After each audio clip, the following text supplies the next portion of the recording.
going to tell you a story about a man who had a dream of traveling the world and exploring and having adventure. No responsibilities, living free. But he had to give up his dream time and time again. Instead of traveling the world, he got stuck in his hometown. Instead of going free and having no responsibilities, he got stuck with his dad's business, having all the responsibility. He even had to give up his honeymoon to help the people around him, the one chance he had to actually see the world. Then, one Christmas Eve, he felt like he hadn't accomplished anything in his life, just because he hadn't lived his dream.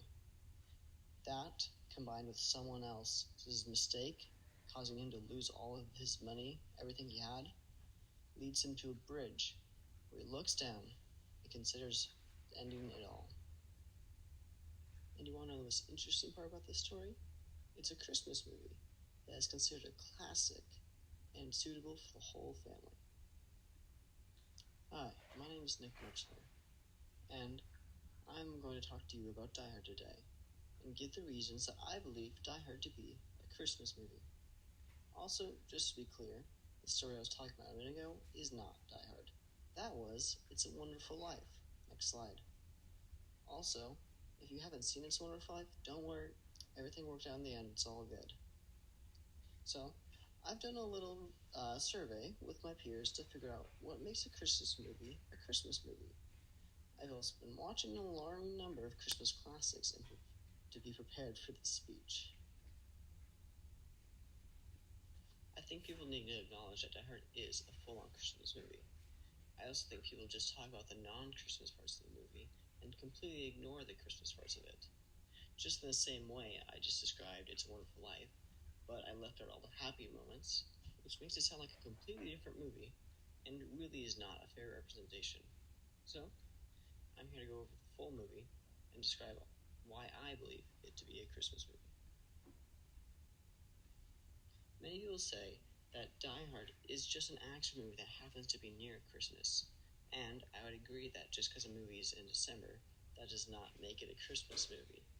But there's so many other things about Die Hard that make it a Christmas movie, which we're going to go into. But I think the biggest thing that makes it a Christmas movie is the fact that it's a tradition at this point. Many people's Christmas tradition is to watch Die Hard. And really, what is Christmas besides just traditions?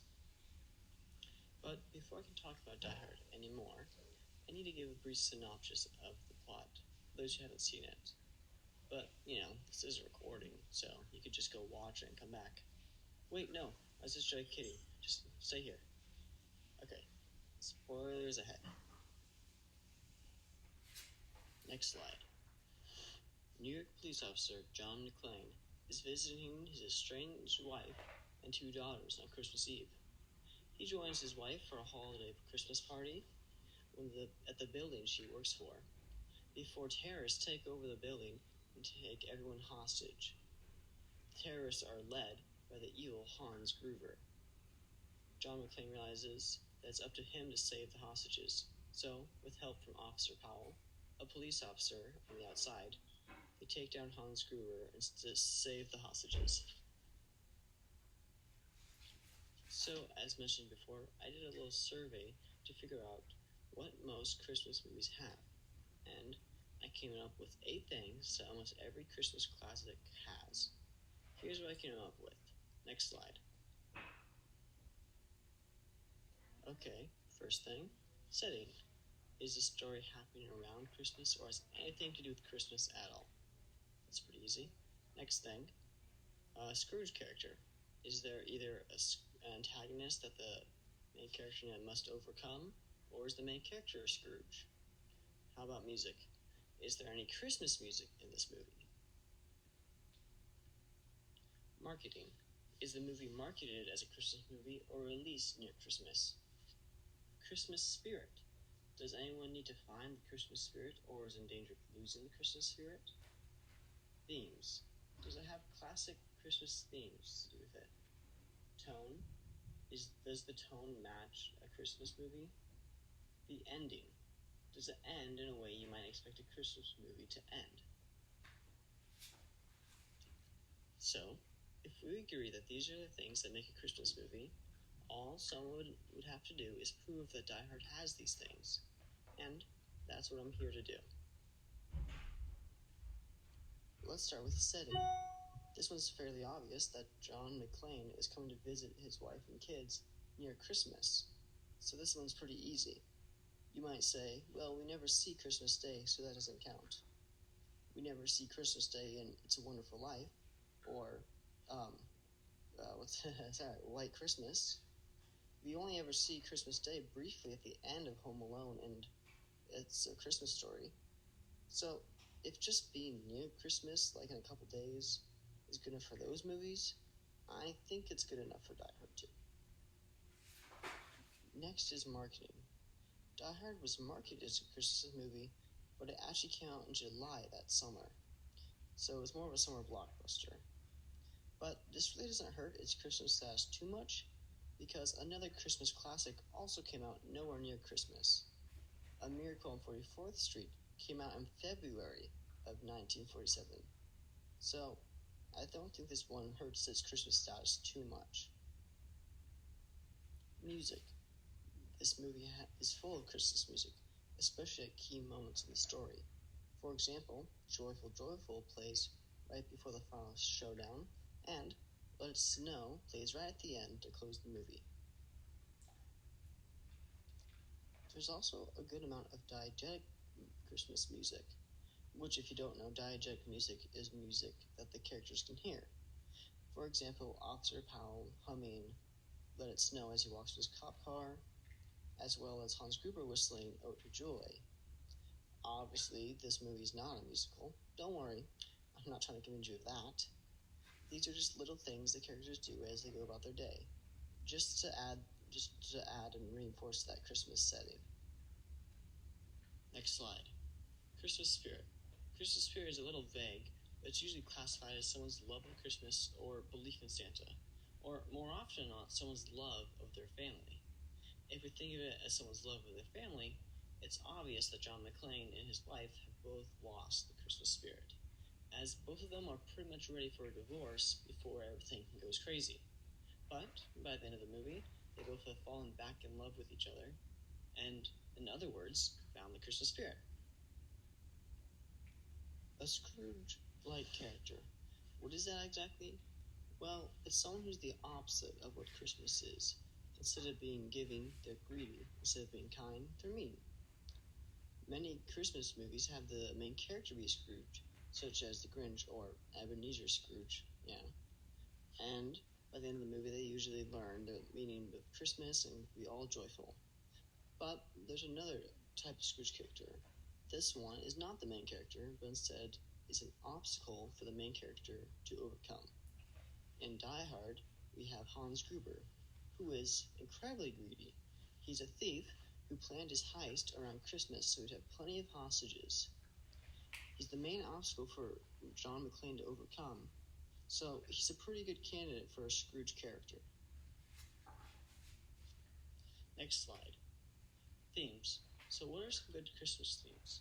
I would say valuing family, helping others, and feeling the fellowship among men are some good Christmas themes.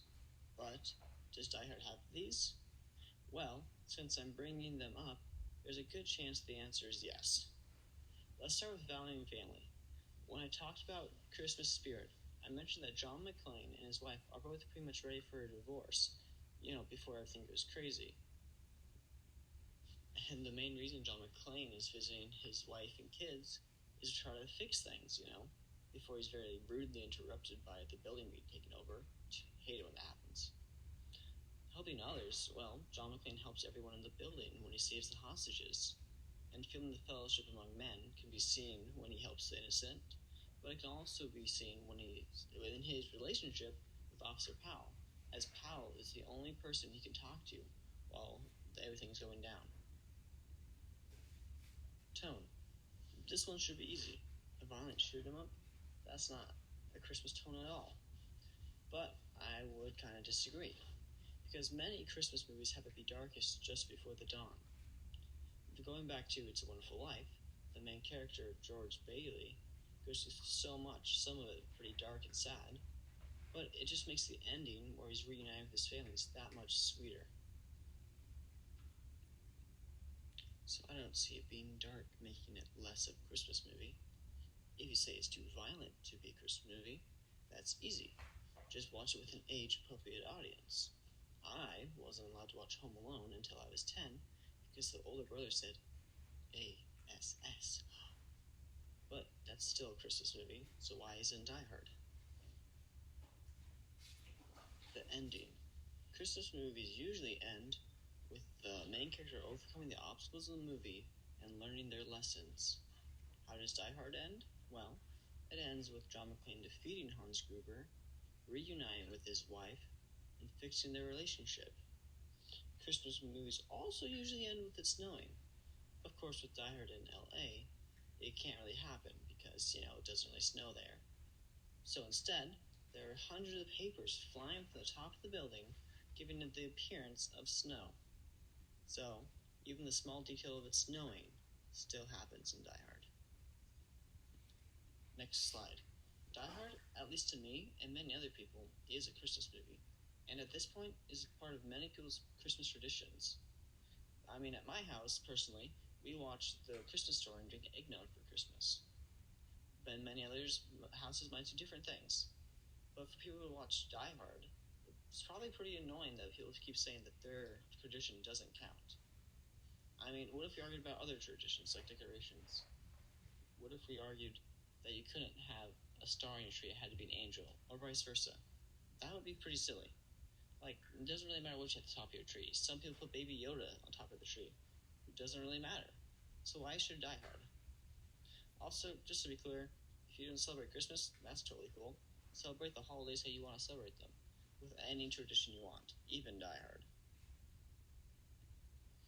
If you still aren't convinced that Die Hard is a Christmas movie, or you don't agree with what I consider to be a Christmas movie, I would suggest maybe making up your own little list of what makes a Christmas movie for you. It's tongue-tied. And just see if it matches up. Or just don't do that and watch the movie and enjoy it, because, honestly, it's pretty great. Yeah, that's all I got. Thank you for listening to me rant about a 31-year-old Christmas action movie. Thank you.